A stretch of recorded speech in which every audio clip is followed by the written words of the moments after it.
오늘 함께 묵상할 말씀은 누가복음 13장 1절부터 9절입니다. 모든 사람은 죽습니다. 죽음을 맞이하지 않는 사람은 이 세상에 한 명도 없습니다. 오늘 말씀에서 이 두 가지 사건이 나오는데 이 두 가지 사건이 죽음과 관련지어서 나옵니다. 하나는 갈릴리 지역에 있었던 그 폭동을 빌라도 총독이 강경으로 진압을 하면서 죽었던 그 사건과, 다른 하나는 예루살렘의 남동쪽에 그 성벽 쪽에 위치해 있던 실로 망대가 무너져서 여러 사람이 죽은 사건, 이 두 가지 사건이 나오게 됩니다. 이스라엘 사람들은 누가 병으로 죽거나 어떤 이런 사건 같은 걸로 인해서 비극적으로 죽었을 경우에 그것을 죄와 연관지어서 생각하는 것이 그 당시에 만연했었습니다. 유대인들은 어떤 사람이 뭔가 심각한 일로 죽게 되면 이 사람이 뭔가 심각한 죄를 지었구나라고 생각을 하였습니다. 성경에 보게 되면 예수님께 소경으로 태어난 자가 어떠한 죄 때문에, 그 사람의 죄 때문에 아니면 그 부모의 죄 때문에 이렇게 소경이 되었습니까? 라고 물어보는 것과 같은 생각의 연장선입니다. 예수님은 오늘 본문의 두 사건과 관련지어서 이스라엘에게 말씀하시고자 하는 것은 육체적인 죽음보다 더 중요한 것은 심판이다라는 것을 연결시켜서 말씀을 전해주십니다. 즉, 다른 사람의 죽음에 대해서 이 사람이 이런 죄 때문에 죽었는가 아니면 저러한 죄 때문에 죽었는가, 이런 것에 집착하지 말고 더 중요한 영적인 심판에 대해서 생각하라는 것입니다. 죄를 많이 지은 사람이 더 빨리 죽고 죄를 적게 지은 사람이 더 늦게 죽는다면 이것은 정말로 좋은 일일 것입니다. 그러나 그렇지 않다는 것을 우리는 인생을 살면서 잘 알고 있습니다. 2차 대전 때 유대인을 수없이 학살한 독일군 장교들이 죄책감 없이 죽다가 자연사한 뉴스를 본 적이 있습니다. 그리고 멕시코 지역의 뉴스만 우리가 들어도 알 수 있듯이 연약하고 힘없는 사람들이 이 멕시코 마약 갱단에 의해서 죽는 일에 대해서 우리는 잘 알고 있습니다.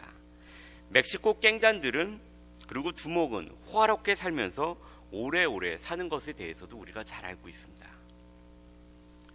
오늘 예수님은 인간은 누구나 죽는다. 그러나 당신은 육체적인 죽음 너머에 있는 죽지 않는 영혼에 대한 하나님의 심판에 준비가 되어 있는가라고 인간에게 있어서 가장 중요한 것을 사람들에게 물으십니다. 누가 먼저 죽고 누구는 나중에 죽을 수 있습니다. 그러나 모든 육체는 결국에는 죽음을 맞이하게 되어 있습니다. 그리고 그 죽음 이후에는 하나님의 심판이 있습니다. 그 심판을 위해서 당신은 회개하였는가라고 오늘 예수님은 물으십니다. 당신이 아직 회개하지 않았다면 지금 회개하라고 하십니다. 왜냐하면 지금이 바로 회개할 그 시간이기 때문입니다. 회개의 내일은 없습니다. 회개는 지금 바로 해야 되는 급박한 일이기 때문입니다. 오늘 본문에서 말씀하는 회개는 내가 일상적으로 죄를 지어서 하는 회개라기보다는 내가 하나님으로부터 떨어져 있는 죄인이라는 것을 인정하는 그 회개입니다. 로마서에 보면 이렇게 말씀하고 있습니다. 모든 사람이 죄를 범하였으매 의인은 없나니 하나도 없으며. 이러기 위해서 우리는 회개를 해야 되는 것입니다. 내가 죄를 범한 그 모든 사람 가운데 포함이 되며 의인은 하나도 없다는 하나님의 말씀을 믿고 인정함으로써 나오는 그 회개입니다. 그리고 나서 예수님은 이 급박한 회개에 대해서 무화과 나무의 비유를 들어서 우리에게 말씀해 주십니다. 한 사람이 자기 포도원에다가 무화과 나무를 심고 3년을 기다립니다. 그러나 3년 후에 열매를 얻을까 해서 가보았는데 여전히 열매가 없습니다. 제가 무화과 나무에 대해서 알아보니까 무화과 나무는 3년이면 충분히 열매를 낸다고 합니다.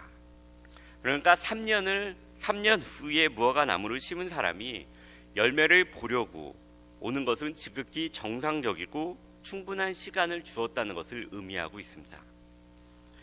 열매 없는 무화과 나무를 찍어 버리자는 주인에게 포도원 지기가 이렇게 요청합니다. 올해만 그냥 두시면 제가 정성스럽게 둘레를 파고 거름을 주면서 1년간 정성스럽게 열매가 나도록 한번 노력해 보겠습니다 라고 이야기합니다. 이제 무화과 나무에게 열매를 맺을 수 있는 1년이라는 시간이 추가적으로 주어졌습니다.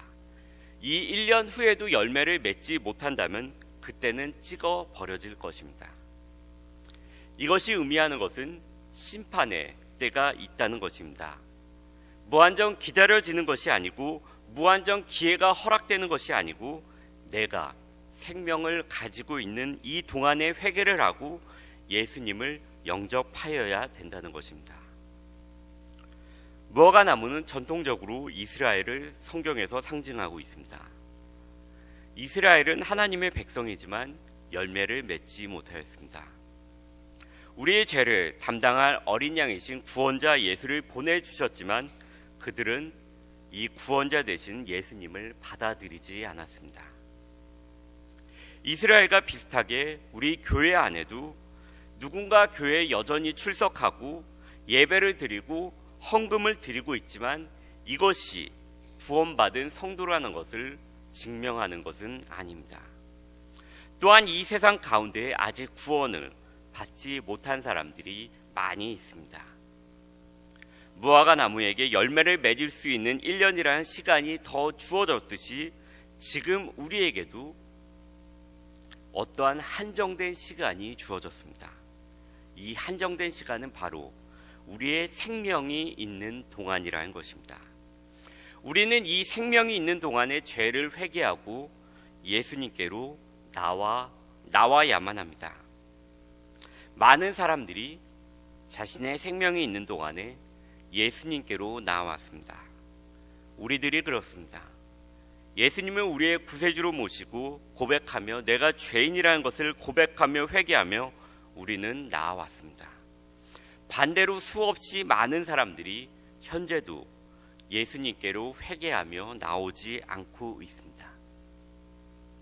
오늘 말씀은 이 회개할 수 있는 시간이 영원히 주어진 것이 아니라는 것을 이 무화과 나무에게 주어진 1년이라는 시간을 통해서 우리에게 은유적으로 가르쳐주고 있습니다. 물론 반대로 이 열매를 맺지 않으면 찍어버리겠다는 말씀을 내가 구원을 잊어버릴 수도 있다는 것으로 해석하는 것은 바르지 않습니다. 우리의 구원은 하나님께서 주신 것이고 하나님은 변치 않으시는 분이시기 때문입니다. 구원은 잊어버리기도 하고 다시 얻기도 하는 것이 아니라 구원은 예수 그리스도를 믿음으로 말미암아 모든 사람에게 차별 없이 미치는 하나님의 확정된 약속입니다. 오늘 본문의 말씀에서 강조하는 것은 두 가지입니다. 첫 번째는 회개하지 않으면 망한다라는 것입니다.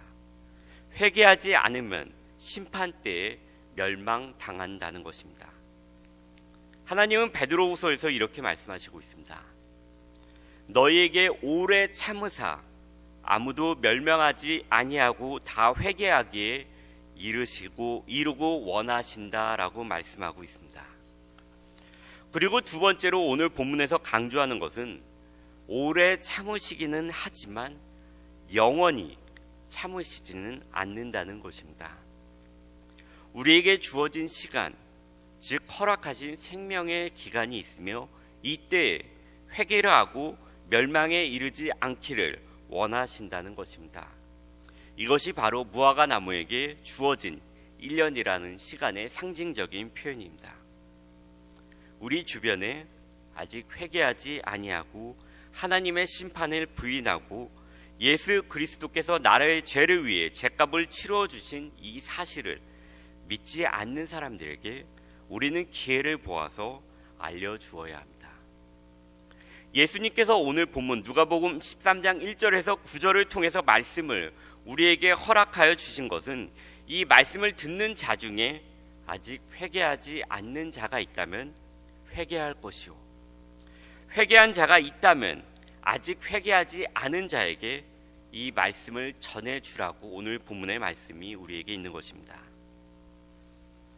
그리스도께서 하나님 곧 우리 아버지의 뜻을 따라 이 약한 세대에서 우리를 건지시려고 우리 죄를 대속하기 위하여 자기 몸을 주셨다고 성경은 말씀하고 있습니다.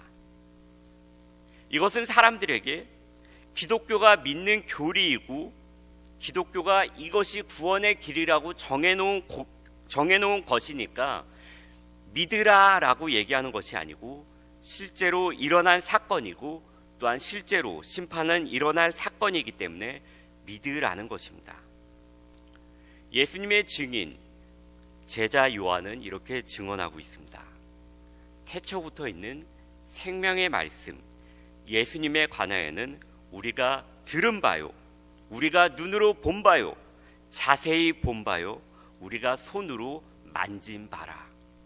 예수님이 실제로 있다는 것을, 실제로 존재하였다는 것을 강조해서 말씀하고 있습니다. 우리의 믿음은 석가나 소크라테스와 같이 어떠한 대단한 삶을 산 사람이 위대하기에, 믿을만 하기에, 여러 가지 역사를 하였기에 갑자기 그를 경배하며 믿는 것이 아닙니다. 예수 그리스도가 이 세상에 오신 것도 갑자기 일어난 사건이 아닙니다. 하나님께서는 오래전에 미리 계획을 세우시고 우리에게 계속해서 선지자들을 통하여 말씀하셨습니다. 그러나 하나님이 모든 선지자들의 입을 통하여 자기의 그리스도께서 고난받으실 일을 미리 알게 하신 것을 이와 같이 이루셨느니라. 우리가 전하고 사람들이 믿어야 하는 이유는 이것이 바로 사실이기 때문입니다. 실제로 일어났었던 일이기 때문입니다. 하나님은 우리에게 그리고 세상의 사람들에게 믿기 힘든 어떠한 것을 주시면서 이것을 믿어야지만 너희가 구원을 받는다라고 말씀하시는 분이 아니십니다.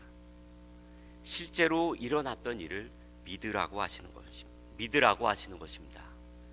실제로 일어난 일을 믿는 것은 자연스러운 일인 것처럼 실제로 일어났던 예수님에 대해서 우리는 믿고 전하고 따라야 하는 것입니다. 오늘 하루를 살아가면서 우리를 구원하신 예수 그리스도의 은혜로 인해서 어떠한 어려움이 잠시 있을지라도 하나님과 화평함으로써 누리는 이 평안을 경험할 수 있는 저와 우리 모두가 되었으면 좋겠습니다.